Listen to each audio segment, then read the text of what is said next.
Hello, everybody, and welcome to 38 Weeks to Go, your weekly podcast about fantasy football. The international break is pretty much done now, and there have been some casualties. Most notably, Gabriel. Out of everything that has happened, I would say his is the most impactful absence. And it's not looking good in that it's not a one game week miss, but it looks like it'll be multiple game weeks. And that might affect the title chase, Arsenal's defense in its entirety, because Saliba has been a bit shaky. And isn't it incredible to see that it's Gabriel who's the solid one? And a couple of seasons ago, Arteta just would not start Gabriel. How everything comes full circle. Now, with Gabriel gone, if you're still looking into Arsenal defenders, I guess the most logical choice would be to get into either like Timber if you don't already have him, or his replacement will probably be Mosquera. Semenyo and Munoz missed games in the break, but it was for personal reasons rather than injury-related reasons, and so in theory they should be back. There was an injury scare for Semenyo, and he should be back as well. Enzo is also still on the fence, but he should be back. Gyökeres has been injured, like if you remember, he didn't play in the Champions League and the weekend after, but reports are saying that he might be back.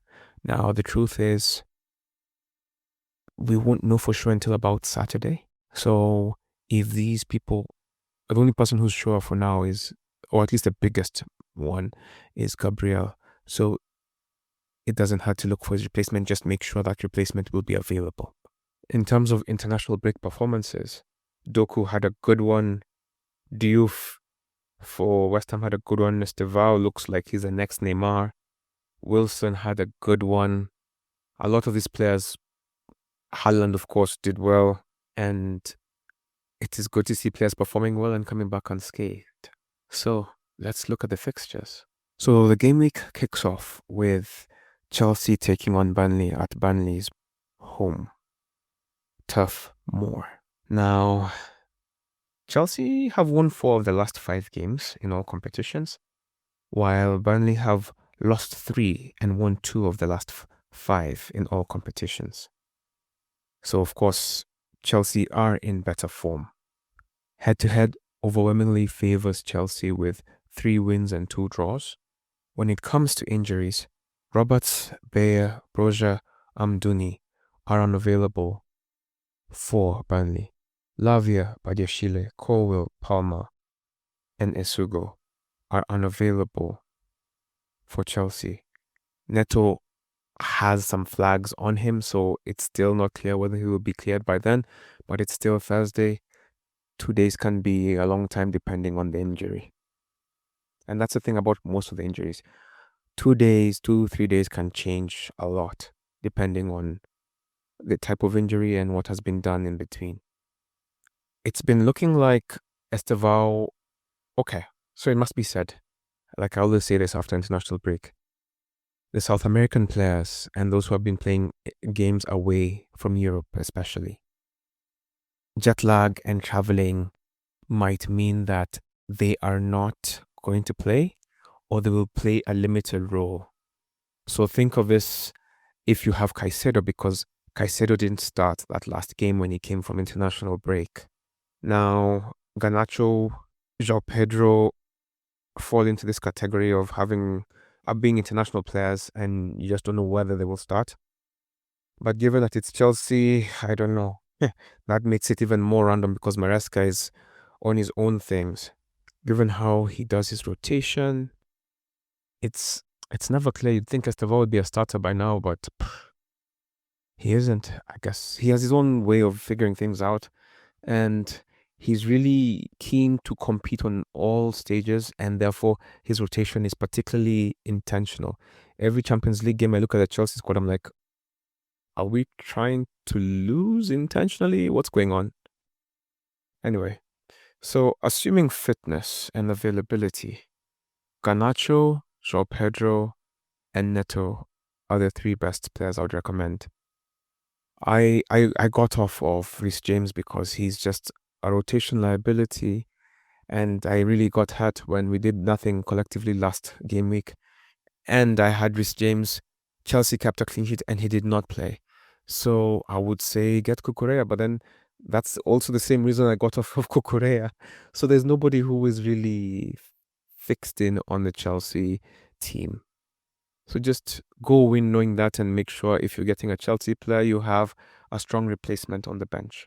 Now, the goodness of the other side is that if you are Burnley, you know Burnley don't have the depth and therefore they will tend to put out their strongest possible squad always, fitness allowing. And to that regard, I think Fleming has been doing great of late and he is somebody who scores goals. And so you have him and then you have Cullen and maybe Florentino Luis for DEFCON. Those are the three I would recommend. And also, if you want to gamble a bit, you could try Kyle Walker, but maybe not in this game because I don't think a clean sheet is likely. Bournemouth versus West Ham. Now, Bournemouth have lost 2 games in a row, and the one to Aston Villa was particularly painful for me because I was so sure they would score, and then Semenyo went on and missed a penalty. Oh, that was so painful, especially in that week that it was. Now, West Ham have beaten Burnley and Newcastle 2 games in a row. And now they've won 2 out of the last 5, while Bournemouth have lost 2 out of their last 5. They've won 2, drawn 1, lost 2. Now, if you're going to choose, wait, let's see. Let me step back a bit. When I look at their most recent games, you have 3 draws and 2 wins for West Ham. And given the form, it might mean West Ham might be slightly on top in this fixture. So I would predict goals to both teams to score and maybe, if not a West Ham win, then a draw. Unal, Akimboni, Kluivert, and Semenyo are doubtful for the game. But like I said a little bit earlier, Semenyo's is more due to personal reasons. I think he was proposing to his girlfriend more than he's actually injured. That's why he missed the last international game. Fabianski, Mavropanos, Paqueta, Skulls, and Fulkrug are unavailable for West Ham. So, what does that mean? It means if you are getting West Ham players, Bowen, maybe Wilson, and Fernandes will be your best bets. If you're getting Bournemouth players, I think if you still have Semenyo, I believe he should be available, but make your decision closer to the game. Because, like I said, today's Thursday. By Saturday, it should be clear whether he's available. Having said that, it would be Evanilson, Krupi, and Semenyo. If you think this game will be a draw, and a 0-0 draw, which is unlikely, then maybe Senesi. He's good for DEFCON points. Brighton versus Brentford. Now, in the last 5 games, Brighton have won 2, lost 2, drawn 1. Brentford have won 4 out of their last 5 encounters, which definitely means that they are in better form. Now, when it comes to this particular fixture, there are in the last 5 encounters there are 2 draws and 2 wins for Brentford. For Brighton. 2 draws, 2 wins for Brighton, and 1 win for Brentford. Now, and of course, the last win for Brentford came last season, and of course, it's Mboma, Wisa, Nogard who scored the 4 goals, and none of those guys are there. Now, Igor Thiago has been the second best striker this season after Haaland. So, Brentford are in capable hands, basically. And he will be the first person I recommend. Him, and then Ouattara and Damsgaard. Although if you had Shada, I wouldn't blame you. This team is just about figuring out which of these 4. So start with Thiago, then if you want 2 players, that's when the gamble starts. Is it Ouattara or is it Shada? And then after you do that, is it Shada, Ouattara, or Damsgaard? I think if you pick in that order, you'll be fine. When it comes to Brighton, now, Welbeck has been good so far, and he would be my first recommendation. Now, when it comes to the second, it's really between Minte and Gomez, because Gomez could be a great differential. He scored a couple of goals not too long ago, and he has a potential to do that. He scored 5 not too long ago either. So Welbeck and then Gomez or Minte. Choose. When it comes to availability or lack thereof, Webster, Hinchelwood, Milner, Gruder, Mitoma, and March. It always feels like Solly March is injured. Anyway, so those are the injuries for Brighton. Brentford, they have a clean slate so far, so that's great for you. Fulham versus Sunderland. Now, I don't need to tell you much about Sunderland. They have won 2, drawn 2, and lost 1.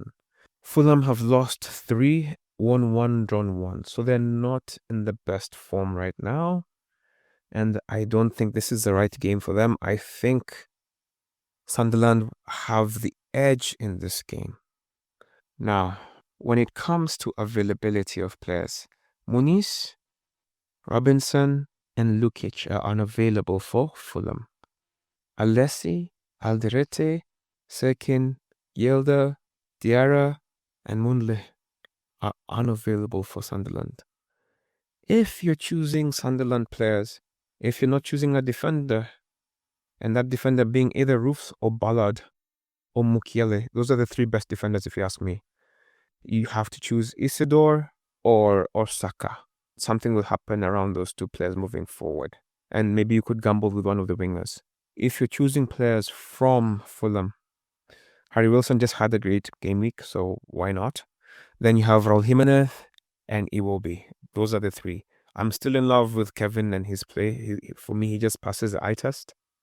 Whenever I watch him play, it's exciting. So, but Jimenez, Wilson, and Iwobi are people I would start. I mean, those would be, I would pick them in that order. Liverpool versus Forest. Now, Liverpool have the better head-to-head. They have 2 wins, 1 loss.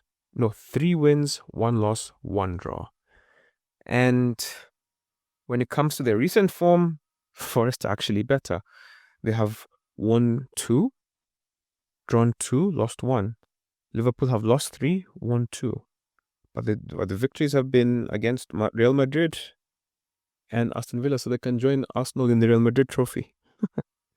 Anyway, now, when it comes to unavailable players, Alisson is still unavailable, Leone, Frimpong, Bajetic. For Forest, Louise, Gunn, Aina, Zinchenko, Bakwa, Hudson-Odoi, and Wood are still unavailable. So when it comes to choosing players, now Gibbs-White, Jesus, and probably Ndoye are the best Nottingham Forest players.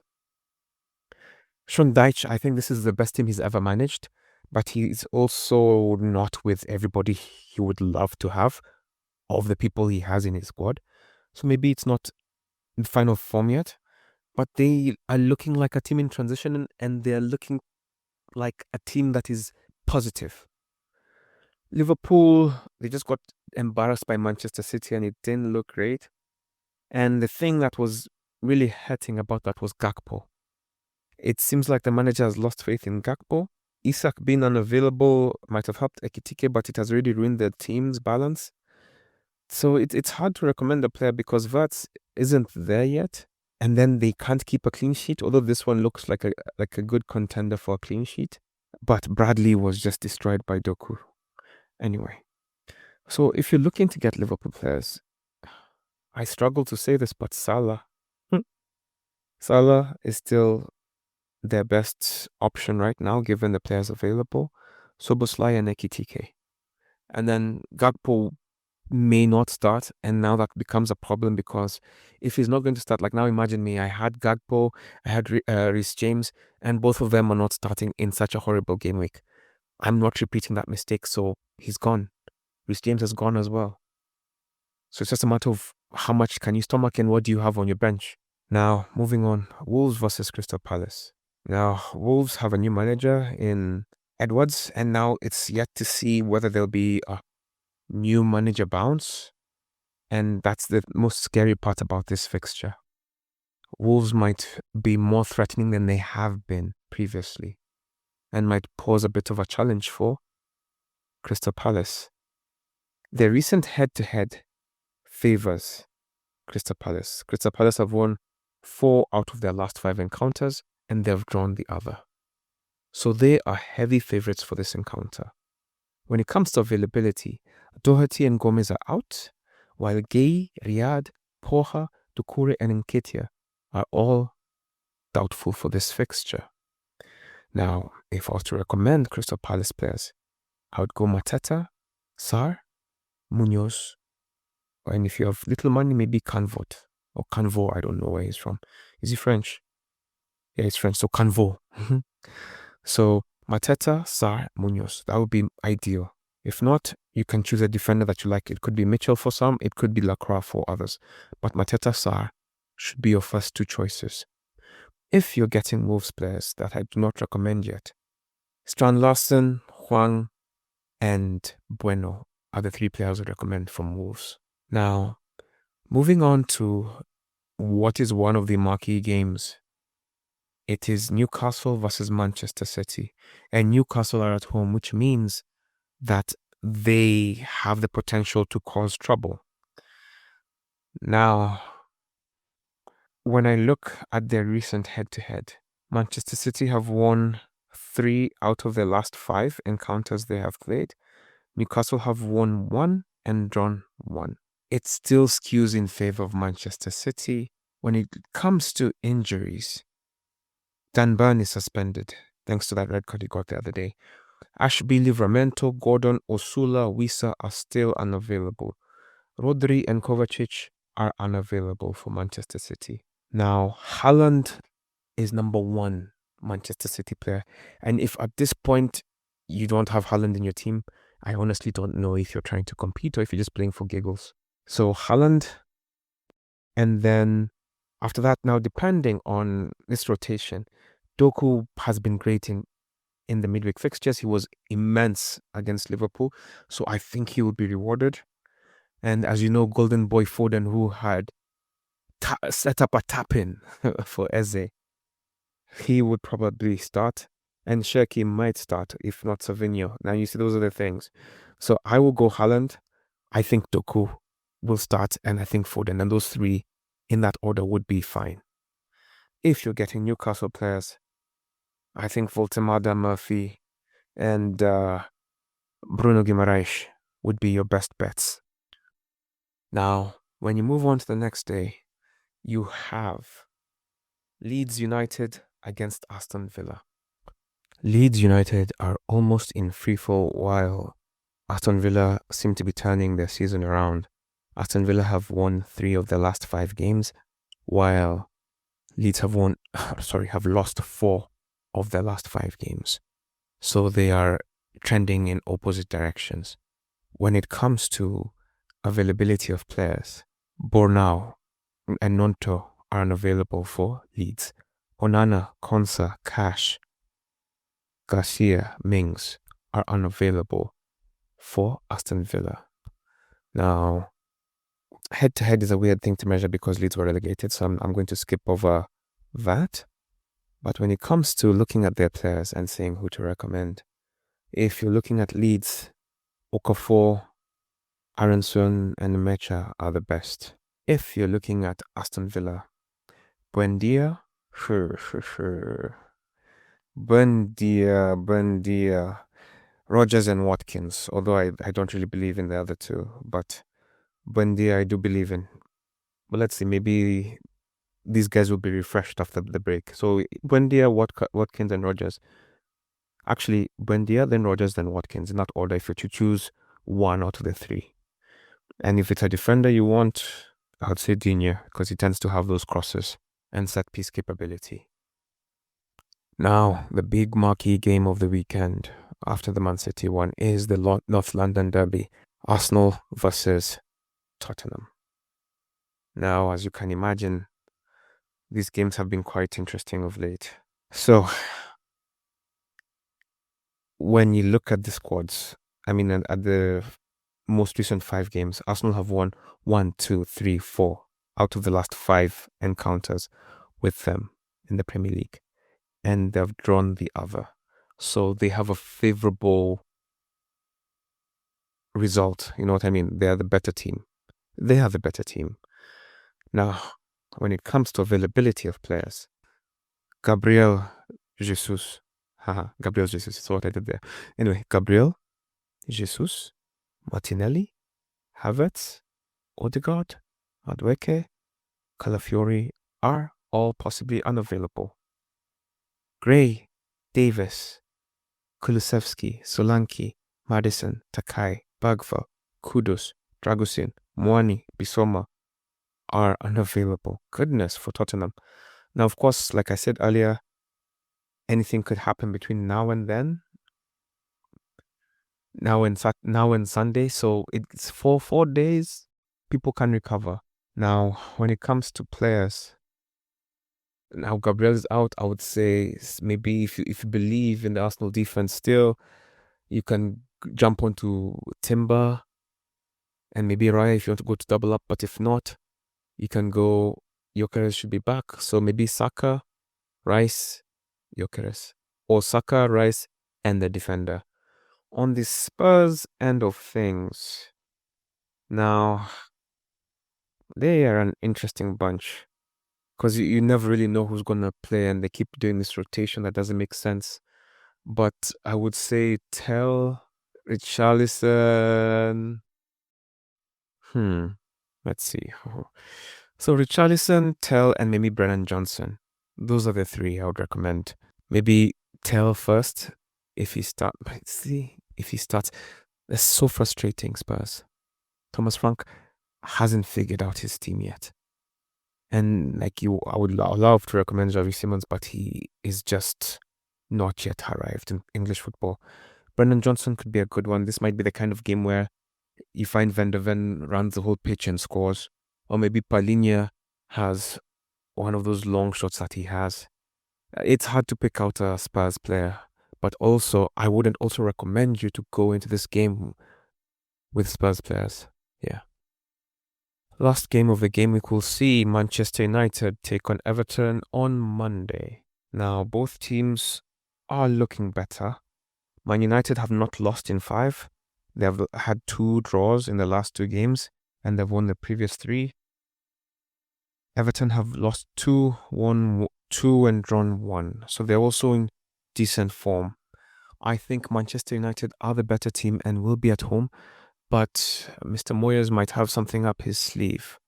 The head-to-head has 2 draws and 3 wins for Manchester United, which puts Manchester United as favourites. Now, should you be believing in Manchester United? The first thing I should tell you is Sesko is out, Casemiro is doubtful, Maguire doubtful, Mainu doubtful, and Martinez doubtful. Branthwaite and Patterson are doubtful.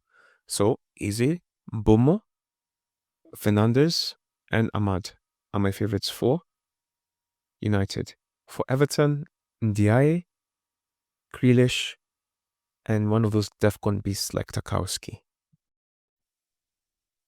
So, those are the people I would recommend from the fixtures coming up. So, when it comes to choosing a Game Week 12 captain, you have Burnley versus Chelsea. Now, this could be a great contender for captaincy. Now, Garnacho or Neto would be a great captain choice. When it comes to this West Ham game, Semenyo has been under-delivering of late, so I wouldn't recommend him. And and West Ham are a bit unpredictable. Maybe in this game week, I would skip a captain from this fixture, given that West Ham are improving and Bournemouth are a bit shaky. Brighton versus Brentford.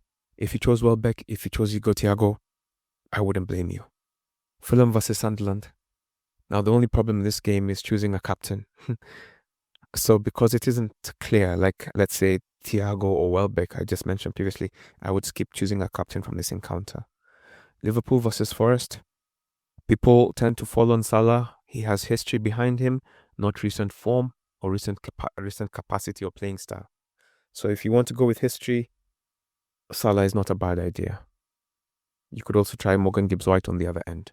When it comes to Wolves, Crystal Palace, Mateta, Sarr, even Munoz could be interesting captain choices. And on the Wolves end, I could see Strand Larsen being a possibility. But also, I wouldn't encourage you to have a captain from this side until we see if there's a manager bounce coming up, Newcastle versus Manchester City, Haaland, captain, easy. At this point, I've gambled my last 2 weeks with random captains. I'm just falling back to Haaland. And with Dan Ban out, I think it might be easier for him to get balls in there. On the Newcastle end, if you are thinking of a captain, it might be Voltemada, he or Murphy. Those are the only two I can think of. Leeds versus Aston Villa. Now, this is where there's change if you can just pick the right person. I mean, they fixed the other team 4-0 the other day. They fixed Bournemouth. Now, they could do the same, but who will it be? Last time out, it was Buendia who scored, Marlon scored, Barkley scored, Onana scored, Digne and Tielemans had the assists. So, I would just say Buendia. Go for Buendia. Arsenal versus Spurs. I do believe Arsenal will win. I hope Saka has a hat-trick. I will recommend him as captain, but just because he had a good game with the game before. Why not? Because I believe they're going to particularly be overwhelming Spurs. Now, on the Spurs end, don't choose a captain, but should you want to, I think it's Richarlison or Tell. Manchester United versus Everton, I can see somebody choosing Mbumo. There are many who have been choosing Fernandes the whole season, and those are the two strongest Man United candidates. I think Ahmad would be a great third choice. Now, on the Everton end, Grealish. The thing about Manchester United is that they can't be scored. So Grealish and Diaye will definitely have something to do with it should goals come from Everton. When it comes to the FPL FDR, Arsenal take on Tottenham, Chelsea, Brentford, Aston Villa, and Wolves. These should be good fixtures for them. Outside maybe Chelsea, I think the rest are definitely winnable. Not straightforward, but definitely winnable. I can see Brentford being tricky. I can see Aston Villa being tricky. And depending on how this new manager bounce goes with Wolves, it could be tricky. But they should still be favoured for these fixtures. So I wouldn't discourage you from getting into them. Aston Villa have Leeds, Wolves, Brighton, Arsenal, and West Ham. These are honestly really good fixtures for them.